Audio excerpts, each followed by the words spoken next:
भूगोल का वर्णन। श्री मैत्रेय जी बोले, हे ब्रह्मन, आपने मुझसे स्वयंभू मनु के वंश का वर्णन किया।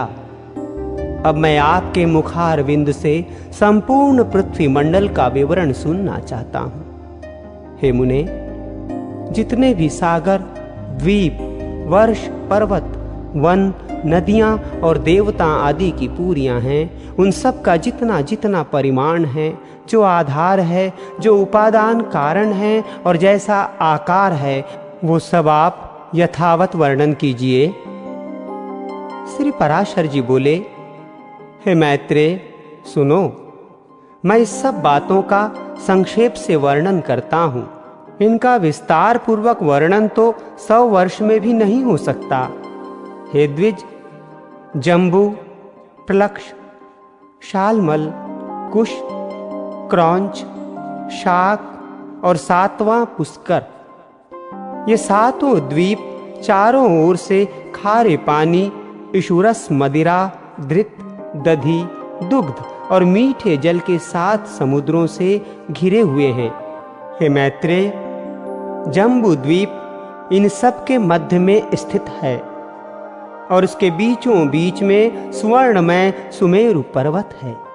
इसकी ऊंचाई 84,000 योजन है और नीचे की ओर ये 16,000 योजन पृथ्वी में घुसा हुआ है। इसका विस्तार ऊपरी भाग में 32,000 योजन है तथा नीचे तलेटी में केवल 16,000 योजन है। इस प्रकार ये पर्वत इस पृथ्वी रूप कमल की कर्णिका कोश के समान है।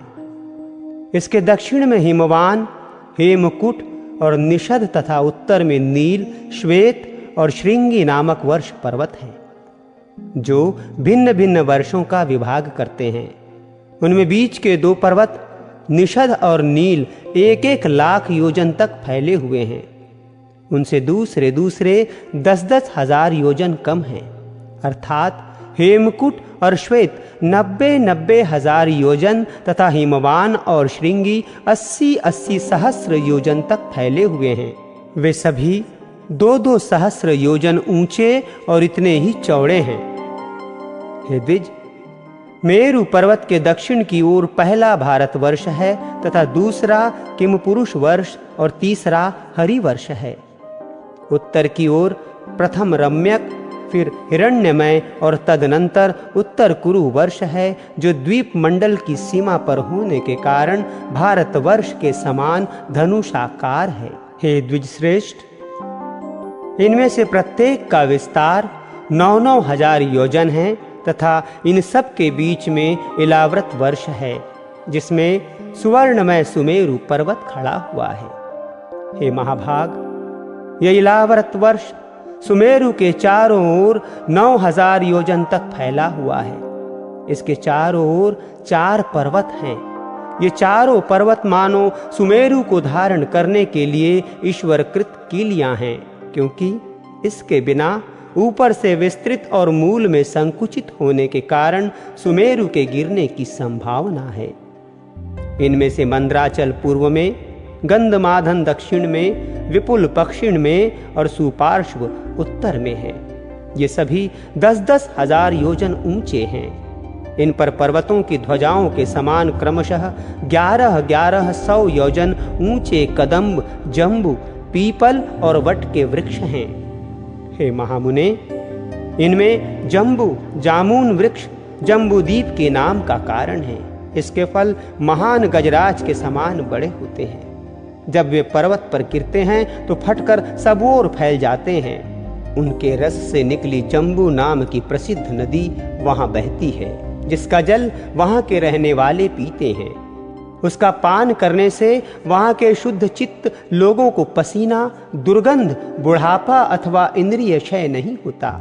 उसके किनारे की मृतिका उसके रस से मिलकर मंद मंद वायु से सूखने पर जाम्बुनद नामक सुवर्ण हो जाती है, जो सिद्ध पुरुषों का भूषण है।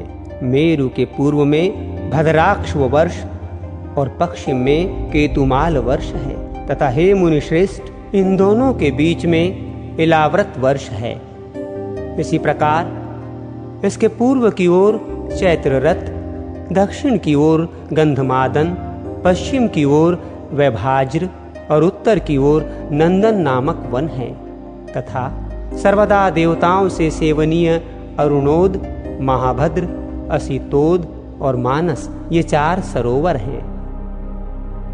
हे मैत्रेय, शीताम्ब, कुमुंद, कुररी, माल्यवान तथा वैवंक आदि पर्वत भूपद्य की कर्णिका रूप मेरु के पूर्व दिशा के केसराचल हैं।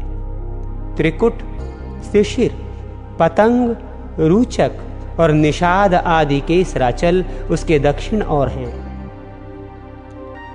शिखिवासा, वैडूर्य, कपिल, गंधमादन और जारूधि आदि उसके पश्चिमीय केसर पर्वत हैं तथा मेरु के अति समीपस्थ इलाव्रत वर्ष में और जठरादि देशों में स्थित शंखकूट, ऋषभ, हंस, नाग तथा कालैच आदि पर्वत उत्तर दिशा के केसराचल हैं।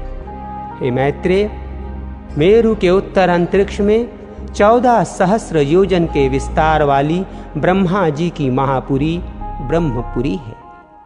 उसके सब और दिशा एवं विदिशाओं में इंद्रादि लोकपालों के 8 अति रमणीक और विख्यात नगर हैं। विष्णुपादुद्वा श्री गंगा जी चंद्रमंडल को चारों ओर से आप्लावित कर स्वर्गलोक से ब्रह्मपुरी में गिरती हैं। वहां गिरने पर वे चारों दिशाओं में क्रम से सीता, अलकनंदा, चक्षु और भद्रा नाम से चारों भागों में विभक्त हो जाती है। उनमें से सीता पूर्व की ओर आकाश मार्ग से एक पर्वत से दूसरे पर्वत पर जाती हुई अंत में पूर्व स्थित भद्रवाक्ष वर्ष को पार कर समुद्र में मिल जाती है। इसी प्रकार हे महामुने, अलकनंदा दक्षिण दिशा की ओर भारतवर्ष में आती है और 7 भागों में विभक्त होकर समुद्र में मिल जाती है। चक्षु पश्चिम दिशा के समस्त पर्वतों को पार कर केतुमाल नामक वर्ष में बहती हुई अंत में सागर में जा गिरती है तथा हे महामुने, भद्रा उत्तर के पर्वतों और उत्तर कुरुवर्ष को पार करती हुई उत्तरीय समुद्र में मिल जाती है। माल्यवान और गंधमादन पर्वत उत्तर तथा दक्षिण की ओर नीलाचल और निषद पर्वत तक फैले हुए हैं। उन दोनों के बीच में कर्णिकाकार मेरु पर्वत स्थित है। हे मैत्रेय, मर्यादा पर्वतों के बहिर्भाग में स्थित भारत, केतुमाल, भद्राक्ष और कुरुवर्ष इस लोक पद्म के पत्तों के समान है। जठर और देवकुट ये दोनों मर्यादा पर्वत हैं जो उत्तर और दक्षिण की ओर नील तथा निषद पर्वत तक फैले हुए हैं। पूर्व और पश्चिम की ओर फैले हुए गंधमादन और कैलाश ये 2 पर्वत जिनका विस्तार 80 योजन है, समुद्र के भीतर स्थित हैं। पूर्व के समान मेरु की पश्चिम की ओर भी निषद और परियात्र नामक 2 मर्यादा पर्वत स्थित हैं। उत्तर की ओर त्रिशंग और जारूधि नामक वर्ष पर्वत हैं। ये दोनों पूर्व और पश्चिम की ओर समुद्र के गर्भ में स्थित हैं। इस प्रकार हे मुनिवर, तुमसे जठर आदि मर्यादा पर्वतों का वर्णन किया, जिनमें से 2-2 मेरु की चारों दिशाओं में स्थित हैं। हे मुने, मेरु के चारों ओर स्थित जिन शीतांत आदि केसर पर्वतों के विषय में तुमसे कहा था, उनके बीच में सिद्ध चारणादि से सेवित अति सुंदर कंदराएं हैं। हे मुनि सत्तम, उनमें सुरम्य नगर तथा उपवन हैं और लक्ष्मी, विष्णु, अग्नि एवं सूर्य आदि देवताओं के अत्यंत सुंदर मंदिर हैं, जो सदा किन्नर श्रेष्ठों से सेवित रहते हैं। उन सुंदर पर्वत त्रोणियों में गंधर्व, यक्ष, राक्षस, दैत्य और दानवादि अहिर्निश क्रीड़ा करते हैं। मुने, ये संपूर्ण स्थान भौम पृथ्वी के स्वर्ग कहलाते हैं। ये धार्मिक पुरुषों के निवास स्थान हैं।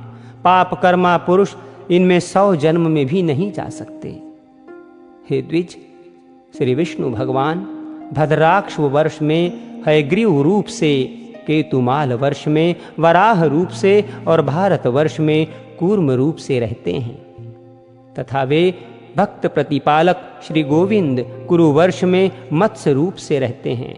इस प्रकार वे सर्वमय सर्वगामी हरि विश्व रूप से सर्वत्र ही रहते हैं। हे मैत्रेय, वे सबके आधारभूत और सर्वात्मक हैं। हे महामुने, किम पुरुष आदि जो 8 वर्ष हैं, उनमें शोक, श्रम, उद्वेग और क्षुधा का भय आदि कुछ भी नहीं है। वहाँ की प्रजा स्वस्थ, आतंकहीन और समस्त दुखों से रहित है तथा वहाँ के लोग 10-12 हजार वर्ष के स्थिर आयु वाले होते हैं। उनमें वर्षा कभी नहीं होती, केवल पार्थिव जल ही है और न उन स्थानों में कृत्रेतादि युगों की ही कल्पना है। हे द्विजोत्तम, इन सभी वर्षों में 7-7 कूल पर्वत हैं और उनमें निकली हुई सैकड़ों नदियां हैं।